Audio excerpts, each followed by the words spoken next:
Last time हमने ये पढ़ा था कि किस तरह साइंस के इस्तेमाल से सैनिटरी कंडीशंस इंप्रूव हो गई हैं। सैनिटरी कंडीशन से मुराद क्या थी? सफाई सुथराई का निज़ाम भी और पानी की तरसील फराहमी, ठीक है। तो उसने एक मिसाल दी थी हमें कि अमेरिका ने एक अपना सिटी था उनका, दरिया से कोई तकरीबन 550 किलोमीटर दूर था, और उन्होंने उस दरिया तक एक एक्विडक्ट बिछाई, एक यानी कि पानी का एक बड़ा, आप कह लें, एक पाइप होता है, लेकिन ये काफ़ी बड़ा पाइप होता है। इसे इसीलिए एक्विडक्ट कहते हैं, ठीक है। पाइप मैं इसलिए कह रहा हूँ यानी कि आप समझ लें अगर उसे, ठीक है। तो यानी कि हर तरफ से कवर्ड होता है। ये नहीं होता कि जैसा नहरें होती हैं ना, वैसा नहीं होता, ये दो ऊपर से सारा कवर्ड होता है हर तरफ से। तो एक्विडक्ट के ज़रिए उन्होंने पानी पहुँचाने का एक काम जो है ना वो सर अंजाम दिया, और 100 साल पहले ये सब कुछ मौजूद नहीं था, ठीक है? यानी कि साइंस ने इतनी तरक्की कर ली। अब वो फूड की तरफ आ रहा है कि खुराक कैसे बेहतर हो गई है। पहले खुराक इतनी बेहतर नहीं थी, यानी कि उसका ये ख़्याल है कि बेहतर से मुराद ये नहीं है कि खुराक हेल्दी डाइट नहीं थी, ये मुराद नहीं है। उससे मुराद ये है कि आपको चीज़ें सारा साल नहीं मिलती थी एक तो, ठीक है? उसके अलावा जो करीब-करीब इलाके होते थे उस फल के या उस सब्ज़ी के या उस अ, मीट, कोई भी मीट की प्रोडक्ट है, तो जो करीब के इलाके होते थे उनको मिल जाता था, और जो दूर के इलाके थे उनको नहीं मिलता था, ठीक है? अब हर बंदे को हर चीज़ मिलना आसान हो गया है एक तरह से, ठीक है? अच्छा, तो अब हम आज ये पढ़ेंगे more food and better food. Changes have taken place to in our eating habits. कहता है कि हमारे खाने पीने की जो आदत हैं, इनके अंदर भी बहुत फ़र्क आ गया, ठीक है।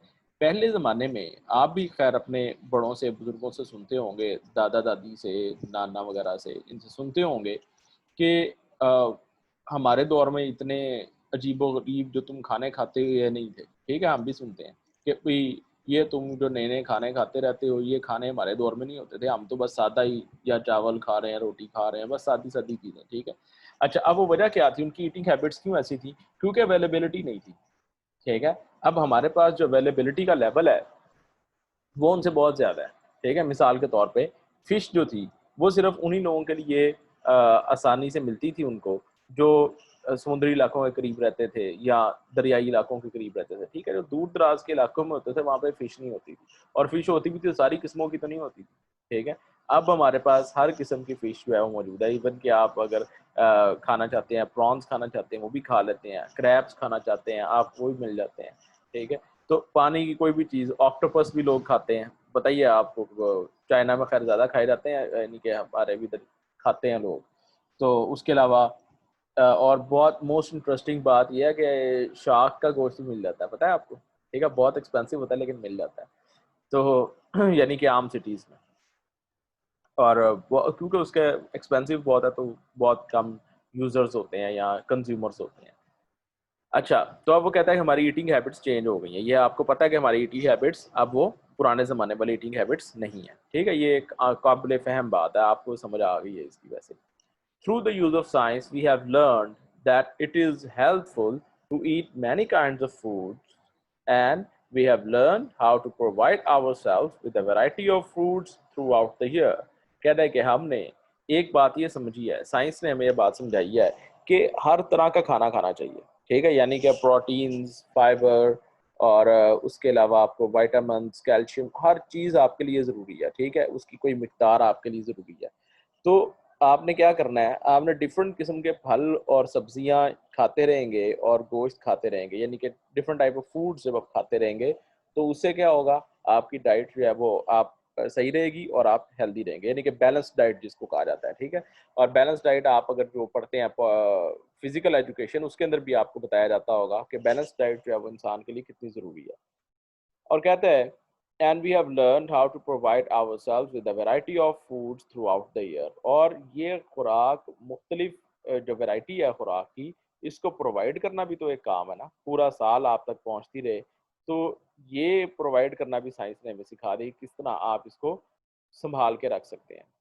People who lived a century ago probably enjoyed eating as much as we today, but they could not have as many different kinds of food. कहता है कि 100 साल पहले के जो लोग थे, यकीनन उनको भी खाना खाना बहुत पसंद होगा, ठीक है? लेकिन खाना खाना पसंद होने के बावजूद वो ऐसा नहीं कर सकते थे कि हर किस्म की चीज़ जो है वो खाएँ, ठीक है? वो हर किस्म की चीज़ नहीं खा सकते थे और उनके पास डिफरेंट वैरायटी यानी कि जो वैरायटी में फूड अवेलेबल नहीं थी उनके पास। Most of their foods had to be produced on their own farms or in their own garden. यानी कि अपने बागीचे और अपने जो घर के साथ उनके फार्म बनाए होते थे, खेत होते थे, उनके अंदर वो उगा लेते थे जो उन्होंने खाना होता था। Most of the most of their foods, अच्छा ये मैंने पढ़ लिया। Since fresh vegetables could be obtained only during the growing season, people living in cold climates had none during the winter months. अब क्योंकि मार्केट्स नहीं थी इतनी यानी कि इस तरह फ्रेश फ्रूट की जो मार्केट्स थी वो ज़्यादा नहीं थी और उसकी वजह से क्या होता था कि जो ठंडे इलाके के लोग हैं अब वो क्या करते हैं कि जो गर्मियों के अंदर उन्होंने जो फसलें लगाई हैं और जो कुछ उगाया है वो सब कुछ उन्होंने संभाल लिया है सर्दियों में खाने के लिए, ठीक है? इसीलिए जो ठंडे इलाके होते हैं यानी कि आप इंग्लैंड देख लें, अमेरिका के कुछ इलाके हैं, उसके अलावा कनाडा को देख लें, तो यहाँ के जो लोग हैं ये ज़्यादा आलू और सेब इस तरह की चीज़ें इस्तेमाल करते थे, ठीक है? यानी कि जो प्रिज़र्व करना थोड़ी-सी आसान है और जो सारा साल यहाँ तो अवेलेबल होती हैं, ठीक है? या ये उनको सँभाल लेना बड़ा आसान होता था इनके लिए, ठीक है? यानी कि उनको सँभालते रहते थे कि हमने पूरे जो सर्दियों का सारा महीना है, उनको हमने कैसे गुज़ारना है, ठीक है? और सर्दियों के महीने कितने होते हैं? वहाँ पे 6-7 महीने सर्दी आराम से होती है, ठीक है? और इस सारे दौरान अगर कोई फसल नहीं लग रही, तो वो फिर अपने घर की चीज़ें ही निकाल-निकाल के खाते रहते थे, ठीक है जी? और शिकार भी मिलना बड़ा मुश्किल होता था, ये भी पता है आपको क्योंकि शिकार सर्दियों में तो नहीं मिलता, गर्मियों में तो काफ़ी मिल जाता था, लेकिन सर्दियों में नहीं मिलता था, ठीक है? तो बहरहाल 100 साल पहले लोग जो है ना उनके लिए जो चॉइस होती थी बड़ी लिमिटेड थी खाने-पीने की। Thrifty housewives preserve their homegrown vegetables and fruits by canning, pickling, or drying them for use during the cold weather. अच्छा, अब क्या करती थी जो थ्रिफ्टी हाउसवाइफ्स यानी कि जो बड़ी सुघड़ खवातीन होती थी, जो बड़ी अपने कामों को समझती थी और फ्यूचर के बारे में सोचती थी, वो क्या करती थी? अपने घरों के अंदर जो वेजिटेबल उगती थी, अपने यानी कि अब हर घर के साथ बाग तो होता था, ये आपको पता है कि आबादी कम थी और इसीलिए लोगों के घरों के पास बाग जो है ना वो हुआ करते थे, ठीक है?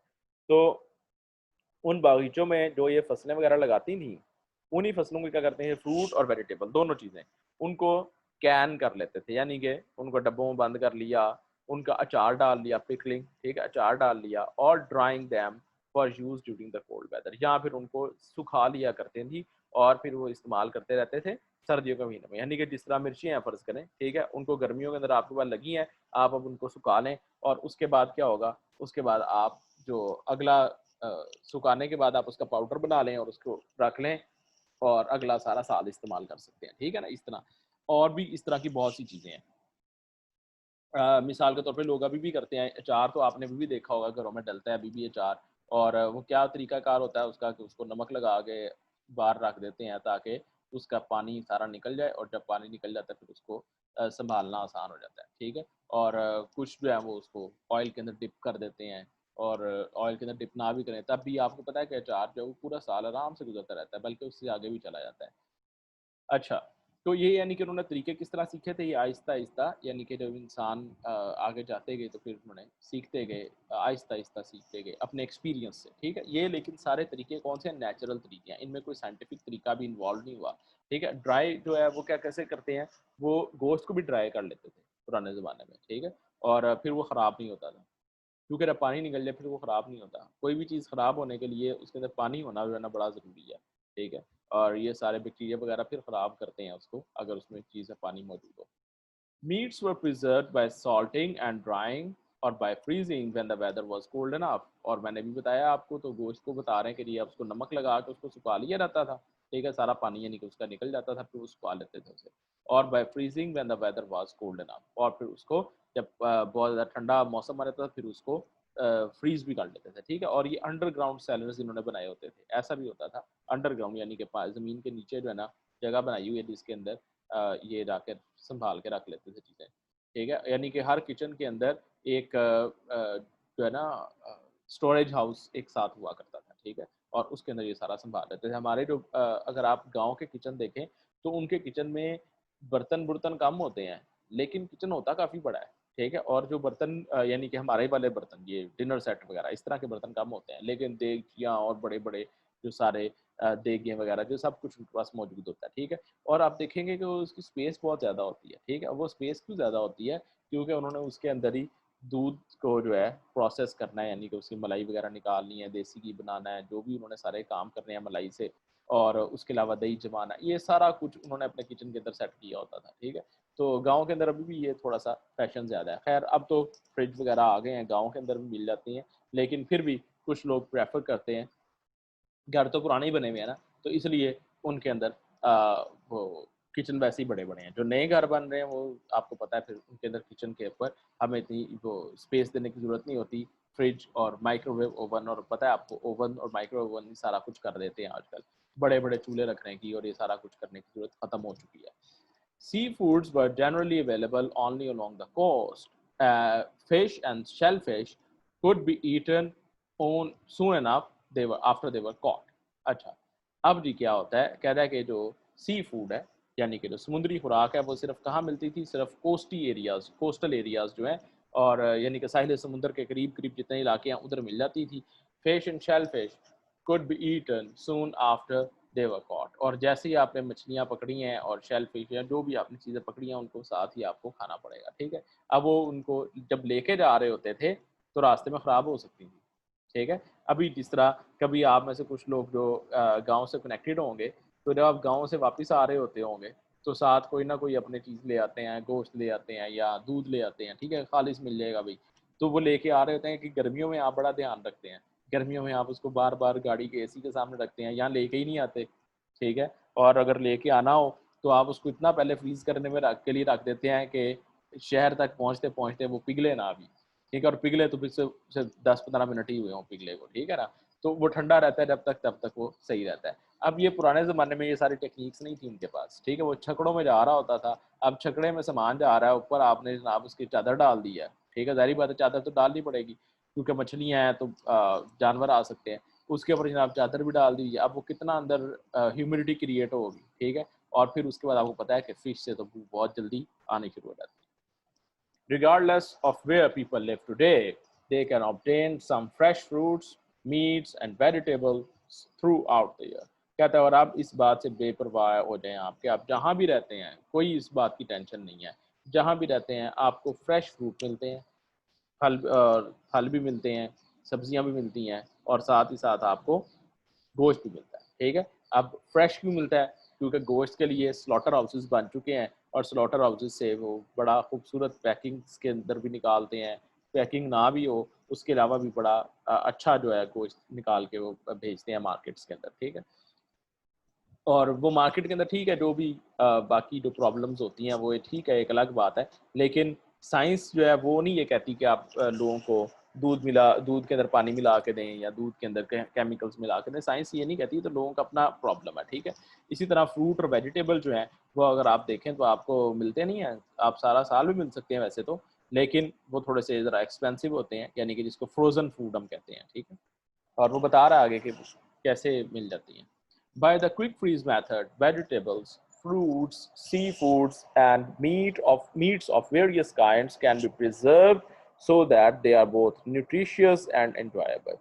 कहता है कि क्विक फ्रीज मेथड इस्तेमाल किया जाता है। क्विक फ्रीज मेथड क्या होता है कि जल्दी जल्दी किसी चीज़ को फ्रीज कर दिया जाए, और जब जल्दी आप उसको फ्रीज करते हैं तो टाइम यानी कि सेविंग के लिए आप जब उसको फ्रीज कर लेते हैं, तो उससे क्या होता है कि उसकी सारी ग़िज़ाइयत जो है वो बरकरार रहती है, ठीक है। यानी कि अपने घरों में भी जो हमारे फ्रीज़र्स हैं, जब आप उसमें गोश्त रखते हैं, बाहर निकालते हैं और उसको पकाते हैं, तो उसमें कोई इतना ख़ास फ़र्क, कोई बंदा बता नहीं सकता कि ये गोश्त या फ्रीज़र में रखा हुआ था और ये जनाब बिल्कुल अभी हम लेके आए हैं और पकाया, ठीक है। तो ये मुश्किल काम है, यानी कि बहुत ही कोई फूडी किस्म का बंदा हो, यानी कि बहुत ही सेंसिटिव और बड़ा सोचने वाला खुराक के बारे में, उसको तो पता लग जाएगा, अदरवाइज़ किसी को पता नहीं लग सकता, ठीक है। अच्छा, और कहता है कि ये जो हम सँभाल के रखते हैं, इससे क्या उसकी क्या वैल्यू कम हो जाती है, यानी कि उसकी जो न्यूट्रिशन है या जो उसके अंदर एंजाइम्स हैं या जो उसके अंदर कैलोरीज़ हैं, जो सब कुछ है, वो क्या ख़त्म हो जाता है? नहीं, ख़त्म नहीं होता। क्या एन्जॉयबल नहीं रहता? नहीं, एन्जॉयबल भी रहता है, ठीक है। और अभी ये जिस तरह बड़ी ईद आ रही है, तो सब ने गोश्त अपने फ्रीज़रों में जब सँभाल-सँभाल के रखने हैं, तो एन्जॉयबल तो रहता है, तो सँभाल के रखते हैं, नहीं तो कोई भी ना रखे। Modern methods of selecting, grading, and processing foods have removed the risk of danger of poisoning from canned foods, dehydration, or the removal of water from such foods as milk, eggs, potatoes, and apples has proved a practical method of preservation. कहते हैं कि अब science ने अपने जो इस्तेमाल करते रहे अपनी प्रैक्टिसेस जो थी और जो एक्सपेरिमेंट्स थे उनके ज़रिए साइंस इसमें काबिल हो गई कि तरीक़ेकार बना लिए गए हैं, डेवलप कर लिए गए हैं, जिस तरीक़ेकार को वो क्या कह रहा है, selecting, grading and processing food, ठीक है।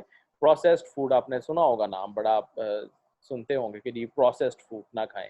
आजकल ख़ास तौर पे जो पेंडेमिक है इसके अंदर कह रहे हैं कि प्रोसेस्ड फूड ना खाएं।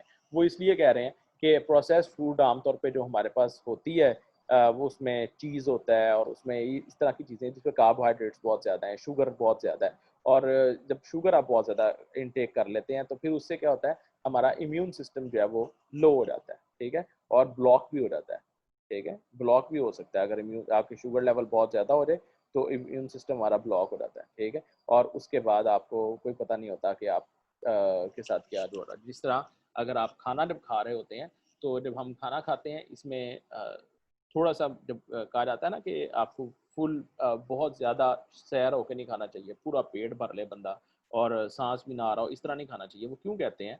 क्योंकि जब आप खाना खा रहे होते हैं तो हमारे अंदर शुगर डेवलप हो रही होती है, ठीक है? कार्बोहाइड्रेट्स भी जिसे आप कह सकते हैं। तो शुगर लेवल हमारा डेवलप हो रहा होता है और अगर हम बहुत ज़्यादा खा लेते हैं तो शुगर लेवल इतना हाई चला जाता है कि हमारा इम्यून सिस्टम जो है वो काम करना रुक जाता है थोड़ी देर के लिए, ठीक है? और इसीलिए फिर हमें पता भी नहीं लगता कि हम कितना खाते जा रहे हैं, ठीक है? और उसके बाद जब हम खाना खाना बंद करते हैं फिर पता लगता है कि बहुत ज़्यादा खा लिया गया है, ठीक है? और फिर उसको आप अभी तो क्योंकि यूथ है और आप आराम से उसको हल कर सकते हैं, यानी कि एफ़र्ट करते हैं, थोड़ा बहुत भागते-दौड़ते हैं, चलते-फिरते हैं तो वो ठीक होना शुरू हो जाता है, ठीक है?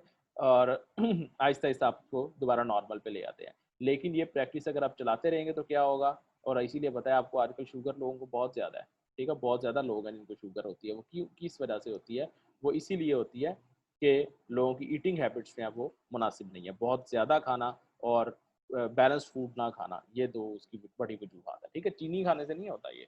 ये ना समझते रहना कि भई चीनी खाता रहे बंदा तो उससे शुगर हो जाती है, ये ज़रूरी नहीं है। कोई भी ऐसी आप फूड खा रहे हैं जो कि बड़ी एक्सेसिव मिकदार में, यानी कि गोश्त आप खाते हैं, बहुत ज़्यादा खाते रहते हैं, ठीक है? और बड़ा लंबे अरसे से खा रहे हैं, तो फिर आपके चांसेस बन जाते हैं। अच्छा बहरहाल, तो ये आप क्या करते हैं, ये डिहाइड्रेट कर देते हैं फूड को, यानी कि उसमें से पानी निकाल देते हैं। आपको पता है कि ये जो ड्राइड मिल्क आपको पता है, सूखा दूध जिसे हम कहते हैं, ठीक है? वो मिलता है आपको, पोटैटोज़, एप्पल्स, कोई भी यानी कि आपने चीज़ चाहिए, तो वो आपको मिल जाती है, ठीक है? और एक आपने देखा हो पाइनएप्पल के वो जो पैक्स आते हैं, जिनके अंदर काट-काट के पाइनएप्पल को रखा होता है और वो प्रिज़र्व्ड होता है, वो कैनिंग उसको कहते हैं, ठीक है ना?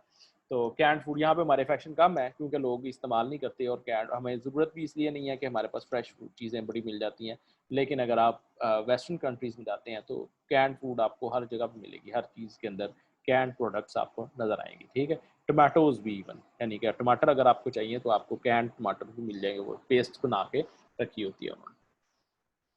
और कई ऐसे होते हैं वो काट-काट के रखे होते हैं लेकिन उनके अंदर कोई ऐसी एक वो डाल देते हैं, सॉल्यूशन होते हैं जिसकी वज़ह से वो ख़राब नहीं होता, ठीक है? तो साइंस के पास कई तरीके जो है ना वो आ चुके हैं। अच्छा, एक और भी इंटरेस्टिंग बात है, अगर आपने कहीं बाहर सैर करने जाना हो, यानी कि नारान वग़ैरह जिस तरह लोग नॉर्दर्न एरियाज़ में जाते हैं, तो लाहौर में एक ऐसी स्पॉट भी है जो आपको क्या करता है कि आप उनको खाना अपना प्रोवाइड करें, जो आप खाना आपका है और आपने उसको फुली कुक ना हो, थोड़ा-सा यानी कि कच्चा हो अभी, तो आप जाके उनको दें और वो आपको पैक्स बना के दे देंगे उसके, ठीक है? फिर आप कहीं भी जा रहे हैं और वहाँ जाके आप उस खाने को गरम करें और खाना खाएँ, ठीक है? वो यानी कि 1 दिन बाद वो खुद ही पक जाता है, उसके अंदर पता नहीं कोई केमिकल्स लगाते हैं, क्या वो उसके अंदर करते हैं कि एक तो वो कैन के अंदर होता है, ठीक है? शायद इसी वजह से वो खुद ही हो जाता हो या उसमें कोई चीज़ भी डालते हों, ये मुझे नहीं पता। लेकिन बहरहाल फिर वो जाके आप कैन खोलें और उसको जाके गरम करें और खाना आपके पास मौजूद होगा, ठीक है? ये प्रैक्टिस असल में कहाँ पे ज़्यादा इस्तेमाल होती है, ये जो होते हैं ना हाइकर्स, यानी कि जो कोह-पैमा जिसे हम कहते हैं, ठीक है? माउंटेन हाइकर्स जो होते हैं, इनके लिए ये अब आपने देखा होगा कि वो अपनी खुराक कैसे खा रहे होते हैं, वो टिन के अंदर ही चम्मच से खा रहे होते हैं, ठीक है? तो या बियर ग्रिल्स को आप देखते होंगे, उसमें टिन होते हैं, उनके अंदर चम्मच से खा रहा होता है। तो ये असल में कैन्ड फूड होती है, जो वो इस्तेमाल करते हैं बाद में। आगे चलते हैं। Our eating habits are not the only things in our lives changed by the use of science. कहता है कि हमारी सिर्फ ईटिंग हैबिट्स ही साइंस ने चेंज नहीं की, बल्कि और भी बहुत कुछ चेंज किया। Because we have used science to learn more about the processes and materials in our surroundings and about the methods of controlling them, we have been able to improve our ways of building houses, our methods of communication and transportation, and even the way we spend our leisure time. कहता है कि science ने, क्योंकि है science क्या करती है, science हमें प्रोसेसेस को समझने में मदद देती है कि हम प्रोसेसेस को समझें कि ये किस तरह हो रहा है, और मटेरियल, डिफरेंट मटेरियल्स जो हमारे सामने होते हैं हम उनको समझते हैं। इसी तरह हमने अपने जो इर्द गिर्द की चीज़ें हैं हम उनको भी ऑब्जर्व करना शुरू कर देते हैं, ठीक है, हम उनको ऑब्जर्व करते हैं और उसकी वजह से क्या हुआ कि इंसान आहिस्ता आहिस्ता तरक्की करता गया और इंसान ने अपनी इम्प्रूवमेंट करनी शुरू कर दी। और फिर इम्प्रूवमेंट कहाँ तक आई कि हमारी ट्रांसपोर्टेशन के अंदर भी इम्प्रूवमेंट्स हैं, हमारी कम्युनिकेशन में इम्प्रूवमेंट आ गई है, हमारे घर बनाने के तरीके में इम्प्रूवमेंट आ गई है, और इवन के जिस तरह हम अपनी हॉबीज़ जो हमारी होती हैं उनके अंदर इम्प्रूवमेंट आ गई है, ठीक है। इम्प्रूवमेंट कह लें या आप डिफरेंस कह लें, ठीक है ना, कि डिफरेंट हो गया अब सब कुछ। पहले जो है वो लेयर टाइम किसी और तरह गुजरता था, अब लेयर टाइम किसी और तरह गुजरता है, ठीक है। पहले आप कम्युनिकेशन और ट्रांसपोर्टेशन के लिए कोई और चीज़ें इस्तेमाल करते थे, जो इंट्रोडक्टरी लेक्चर में मैंने बताया भी था आपको कि घर किस तरह बनाना मुख्तलिफ हो गया और सारा मुख्तलिफ हो गई हैं चीज़ें। तो ये सिर्फ यही नहीं है कि सिर्फ हमारी ईटिंग हैबिट्स सही हुई हैं या हमारी सफाई सुथराई का निज़ाम बेहतर हुआ या डिजीज़ पे कंट्रोल कर लिया, बल्कि everything, each and everything in our lives has been modified and impacted by the use of scientific method, ठीक है। और आपको पता है कि साइंस ने हमें ये सब कुछ प्रोवाइड किया है। यहाँ पे हम इस लेक्चर को स्टॉप करते हैं और कल इंशाल्लाह हम यहीं से आगे बेटर एटीट्यूड्स को फॉलो करें पढ़ेंगे, और फिर इसके अंदर जो भी आपकी चीज़ें होंगी, सवालात होंगे, अब आपके कोई अगर आपने कुछ पूछना है तो आप पूछ सकते हैं।